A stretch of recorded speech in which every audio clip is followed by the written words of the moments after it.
Well, this took long enough, but better late than never. Let's check this out and see if it was worth the wait.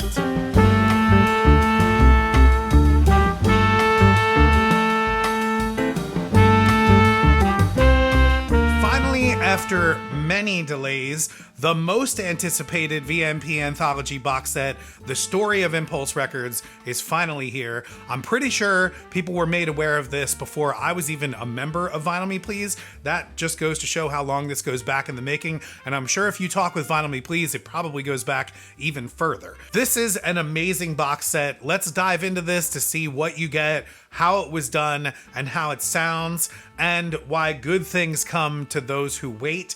First, let's open this thing up. I complained about the VMP larger boxes in my previous video, but with these anthology box sets, they actually do really well. They use custom tape for the sets with these foam inserts. First thing to note, this box set is massive. This is probably the largest anthology box set from VMP that I've gotten so far. It beats out the Miles Davis box set's outer shell, and that is because this is premium all around. This is officially VMP A019. This is a hand-numbered set, and mine is number 679. And on the back here, we have all the images of the albums that are in the set. There are 8 total albums in this, which is the most of any of the VMP anthologies that I have so far from them.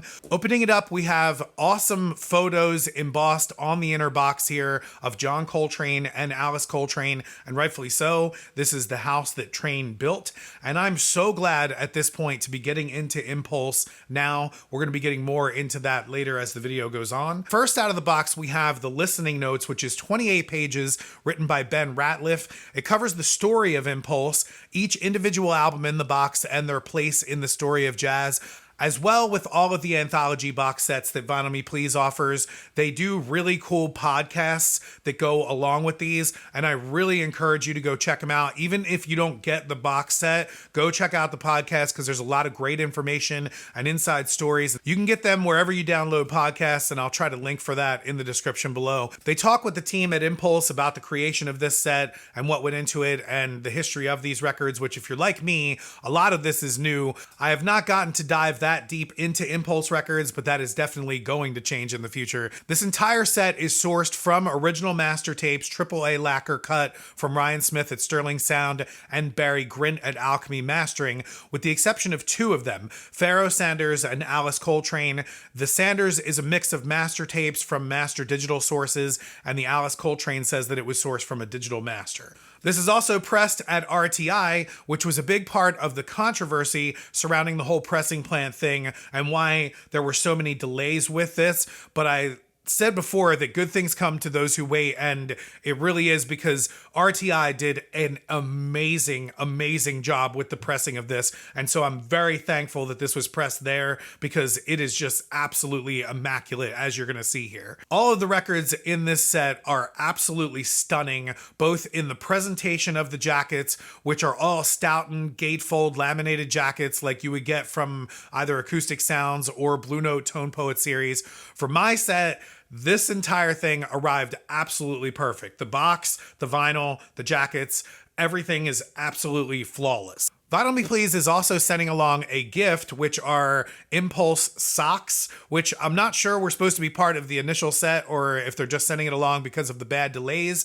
I've also gotten 2 40% off codes since I pre-ordered this as an apology. And a quick side note here, there were some people who said that they got this set on sale last year for Vinyl Me Please's 40% off sale, which I actually contacted Vinyl Me Please at the time and they confirmed it was a mistake, but they still honored it for some of those people that got that, which is both awesome, but absolutely insane to think that there are some folks that got this out there for 40% off brand new.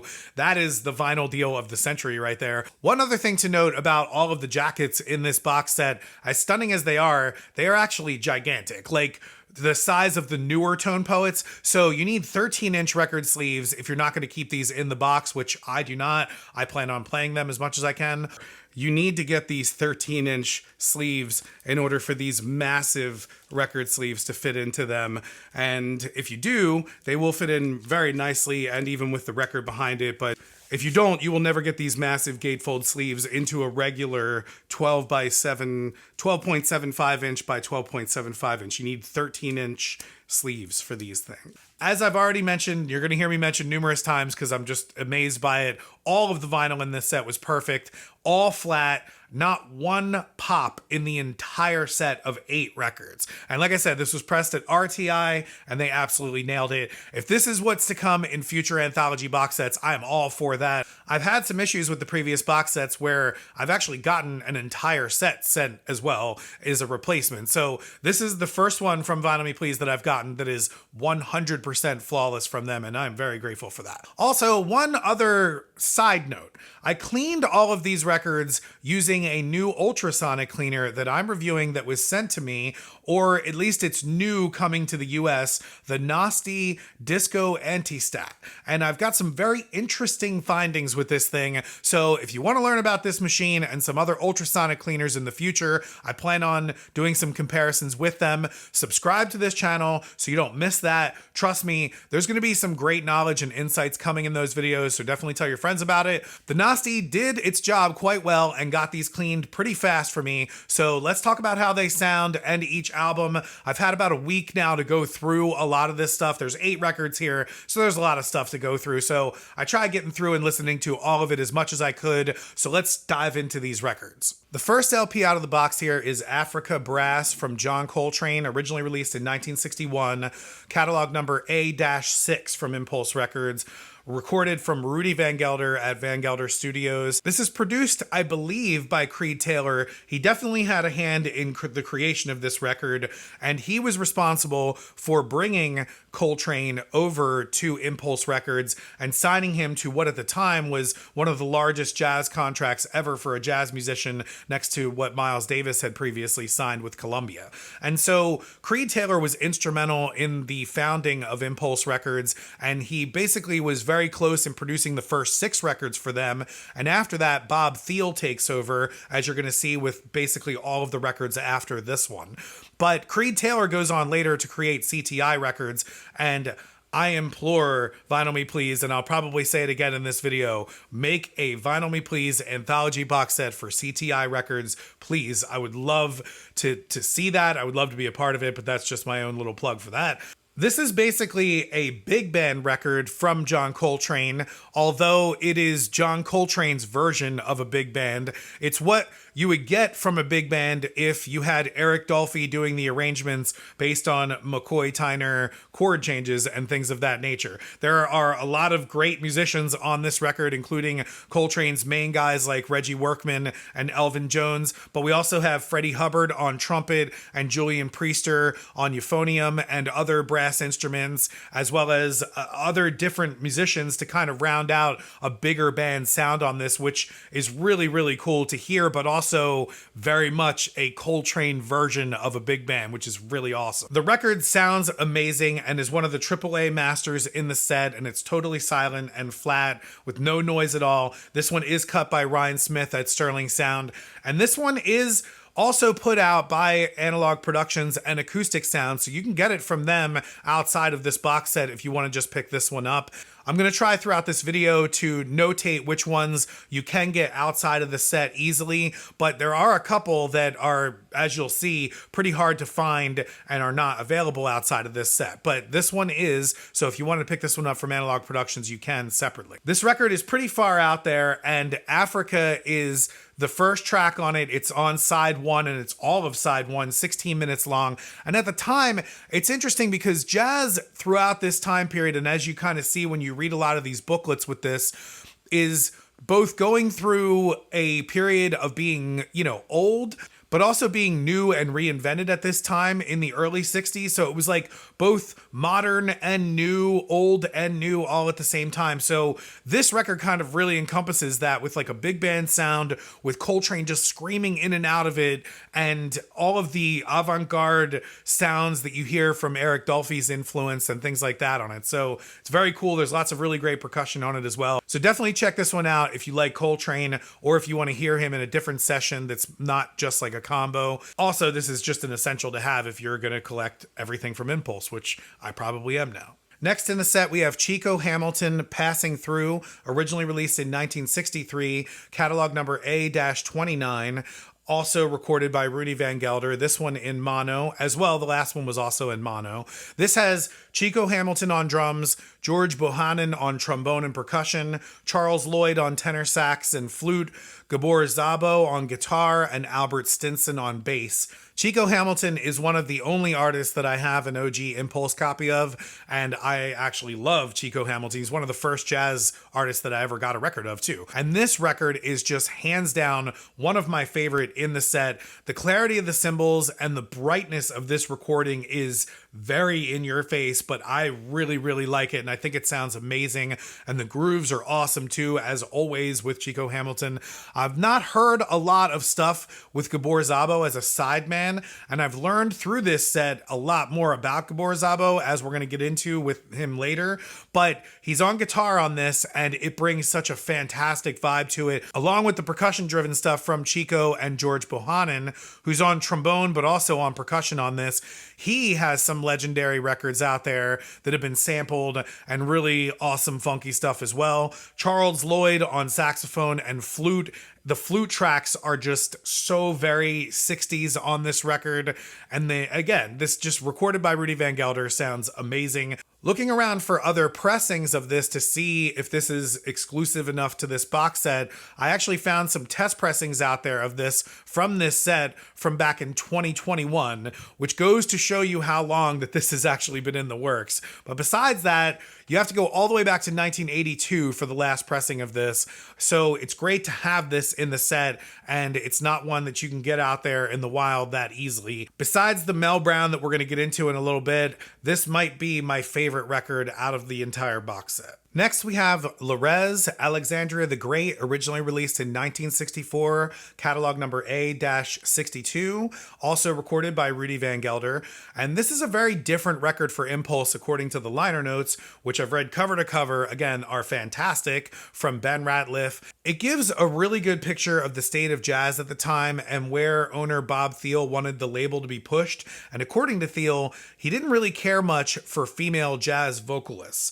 And him and a lot of people at the time looked at them more like pop music when jazz was finally kind of breaking into subcultures. So having a female jazz singer belting out some amazing standards is just almost out of place for this label and for this box set. But it does go to show the depth of this label and that it's just awesome. And this record is really, really great. Admittedly, I've actually been one of those curmudgeons who has scoffed a little bit at vocal jazz. And it wasn't actually until recently from a few Vinyl Me Please releases like the Dina Washington record that I really actually start to appreciate it. And I've come to actually love it now. And what's great here on this record is there's some really awesome playing that goes on as well from the solos. This is arranged from Billy Marks, who is actually Harpo Marx's adopted son, which is pretty crazy. And this has Jimmy Cobb and Wynton Kelly on drums and piano. And once again, recorded by Rudy Van Gelder, so it just sounds amazing.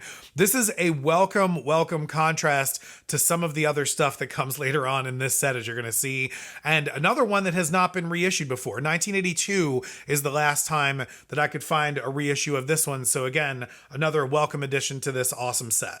One thing that I do have to point out that I'm a little bit disappointed in is I'm very much for the authenticity of jackets. And Vinyl Me Please has decided to put VMP AIMP 03, and they actually renumbered the set here. So this is the third record in the set, so that's number 3 in the set. And I'm a little disappointed that they did that, but that's probably my only disappointment in the entire set. I wish they would have kept the original Impulse numbers on these covers, but other than that, these covers are absolutely fantastic. The next one in the set is Charles Mingus. Mingus plays piano, spontaneous compositions and improvisations, originally released in 1964, catalog number A-60, recorded in mono. This is a very interesting one in the set, and I often overlook very obvious things sometimes, and it wasn't until I sat down to actually listen to this that I realized, hold on, Mingus doesn't play piano, and this entire thing is a solo piano album of his.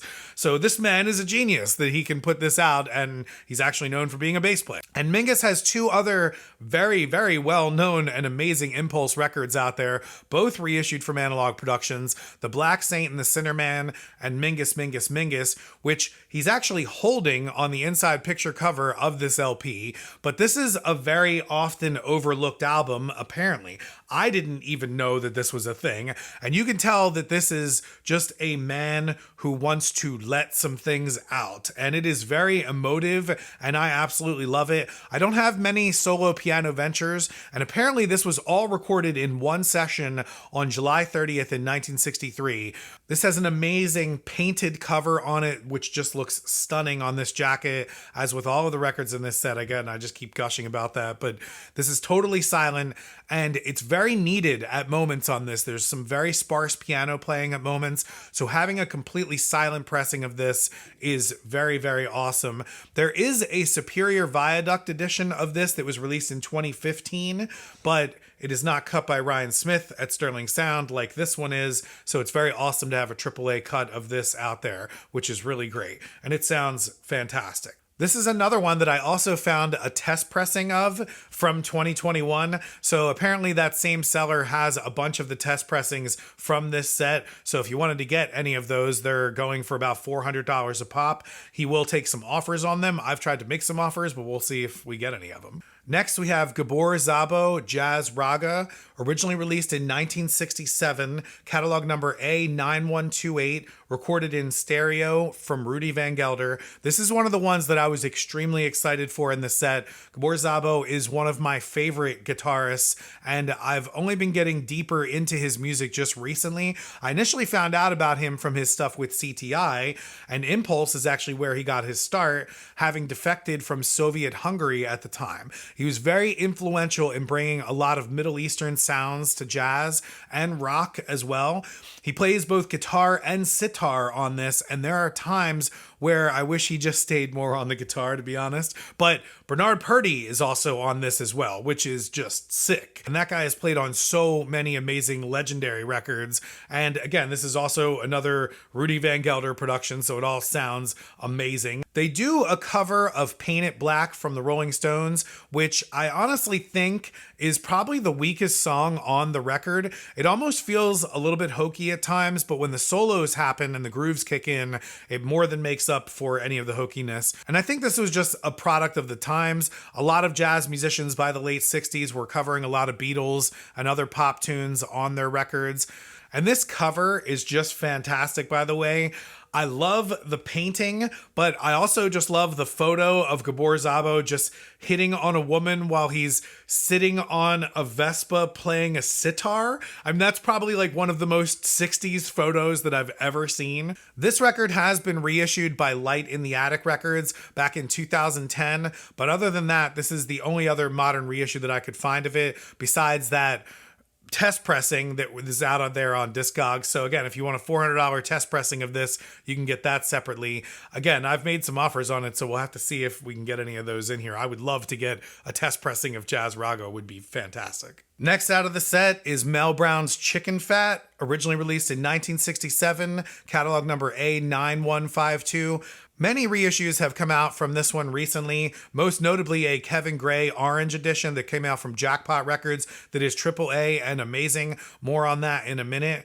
But this Mel Brown is another awesome kind of departure from the Impulse sound and even jazz in general from the label. And I think this might have been in response or maybe even influenced to what was going on with a lot of the other blues guys in the era. Muddy Waters did Electric Mud on Cadet Records, and Junior Parker, we just talked about that recently from a Vinyl Me Please exclusive that he did on Groove Merchant.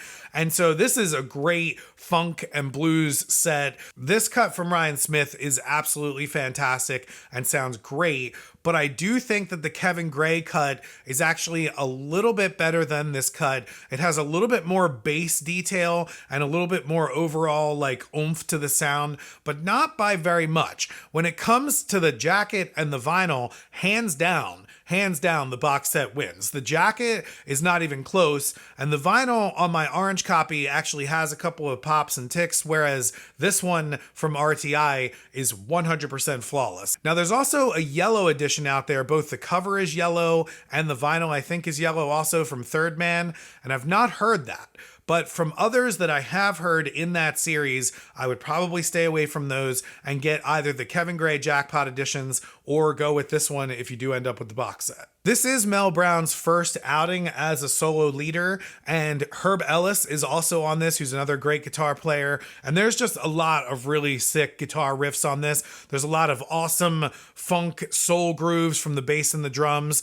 And the very first track is a very good funk groover. And then the second track is more like a boogaloo type shuffle. So you're really going to enjoy this record. I'm pretty sure that Mike from the In-Groove has the Jackpot version of this listed in his top 100 of his best analog recordings of all time. So you should definitely go check this one out. Now, with these last two, we're really starting to hit into the madness of the late 60s and early 70s. And this record is absolutely insane. Now, I will admit, I'm not that big of a fan of Pharoah Sanders or like super out there jazz. I have to be really in the mood, and the first side of this record is actually really great. It's space jazz at its finest, lots of ostinato rhythms and droning sounds, and I really like Pharoah Sanders' tone and the bite of his sound. It's extremely unique and identifiable, but the second side is like a murder happening. It's a murder, honey. A group of crows is called a murder. My wife honestly said that it sounded like someone is screaming, and it does at points. Like, it literally just sounds like someone is screaming. And it's really experimental in this sense, but it's also borderline palatable, in my opinion. I honestly couldn't make it through all of it more than once. And to be honest, since this is already reissued out there in a great way from Analog Productions, I really wish that there was a different choice for this set. So if there was one thing that I would swap out from this set, it's probably this one, but I get it. And the sound of this record is fantastic. I will just listen to more of side one than I do of side two. The second track on side two is actually, again, more of that like space groove, like ostinato flowing, and that kind of feel, like I can really get into that kind of stuff. But man, when it's just, you know, when it's essentially what could be considered noise to some people, I mean, I'll admit, maybe I'm just not smart enough for that kind of stuff. But, you know, this is a great record if you're really into that kind of thing. If you want to just go out there and be completely blown away by sonic landscapes, this is a great one for you to go check out. Now we come to the final record in this set and the bookend Coltrane complement to Africa Brass. This is Fatah the El Daoud. I think it's how it's pronounced. I have no idea how it's pronounced. But originally released in 1970 under catalog number AS9196, featuring Pharoah Sanders and Joe Henderson. And this is exactly the right vein that I think works perfectly for Pharoah Sanders, and I really enjoy him on this set. He's let loose, but in a setting that is very cool, and obviously so, because Ron Carter is on bass for this one, and Ben Riley on drums. And I was a little worried initially that this was going to be completely out there like the Pharoah Sanders, but it's actually really great. Joe Henderson is in the left channel, and Pharoah Sanders is in the right channel, and it works really, really well. And there's amazing contrast between them. And when they play together, it's very rich and dark. And with Coltrane on harp, piano, and organ, it works really, really well. Again, flawless record with no pops, completely silent, and the sound is amazing. The stereo image on this is fantastic, and this cover is just madness. This is 1970s, so the 60s are over here, man. And this looks like a rock record. The inside of this with the black layout and all the black and white photos on the bottom here is just really great. And it's a really cool write-up here on the inside of this. And so if you're into Alice Coltrane at all, you're definitely going to enjoy this one. And if you're into like space jazz or soul jazz that's not too far out there, there's a lot of really great moments between Pharoah Sanders and Joe Henderson doing a lot of unison work with that stereo contrast, and the two of them panned left and right. And it works really well in this setting. And I think all these players work really great together on this record. This is another one that's been released recently that has a Verve by Request series and is also put out with Third Man with a whole yellow edition of the cover, and I think it's got, again, yellow vinyl. Again, The third man ones have been very hit or miss for me, so I'm not sure how much I could recommend those. I'm not sure if it's just the particular pressings of the ones that I got that weren't that great, or if it's all of them. If you don't want to go out and get this entire box set, I can understand that, so maybe if that's your only way of getting this copy, I mean, I'm sure it sounds fine, but it's a really good version here in this box set, so if you're even on the fence about this box set and maybe you like Alice Coltrane and don't have this one, you might want to consider it.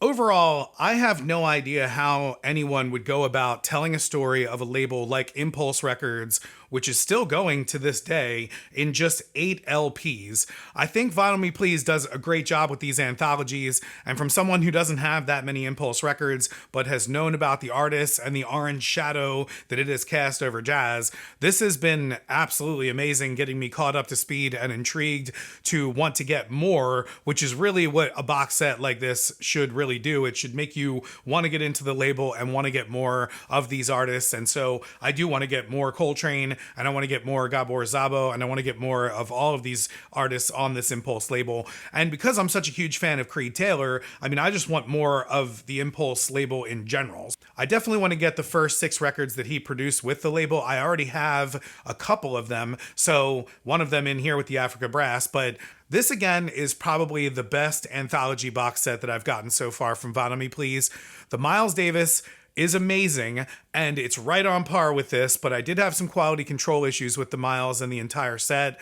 And from the moment I took this out of the box, I knew that this was just flawless. I mean, in 8 records too, that is not easy to do. I would absolutely tell you if I needed to get any of these replaced, and I did not. And this is not saying that this is going to be the case with everybody, but I'm hoping that because they went to RTI to get these pressed, that they're just going to get great quality control out of all of the pressings, out of all 2,000 of these. 3 years, man, is a long time to expect to wait for a box set like this. And I know a lot of people probably didn't wait it out, and I'm pretty sure that this is still available, so you should go get it now if you've been on the fence, or if you did sign up and maybe you canceled and you want to come back to it, definitely go get it. If you do want to get this box set, I highly suggest that you sign up for a membership for Vinyl Me Please, and I really highly suggest that you use one of the links below in the description to do that, because you'll get $80 off for up to a year membership, and I also get a match on that, which is really cool. We both get some awesome vinyl, and you will be very happy with the service, trust me, plus you get a discount on this awesome box set. They might do a second edition of this. I'm currently waiting on the second edition of the Blue Note box set, and they've done some second editions of others like the Grateful Dead, so you could wait this out and get a second edition of this, but that's not a guarantee that they're going to do that, so I would definitely get it today if you're interested in getting that. If you like this video, you're probably going to like some others on the channel, like this one right here, or probably this one right here, or any of these. Definitely go share them with your friends. I'm going to go listen to some Chico Hamilton and chill. I will see you on the next one.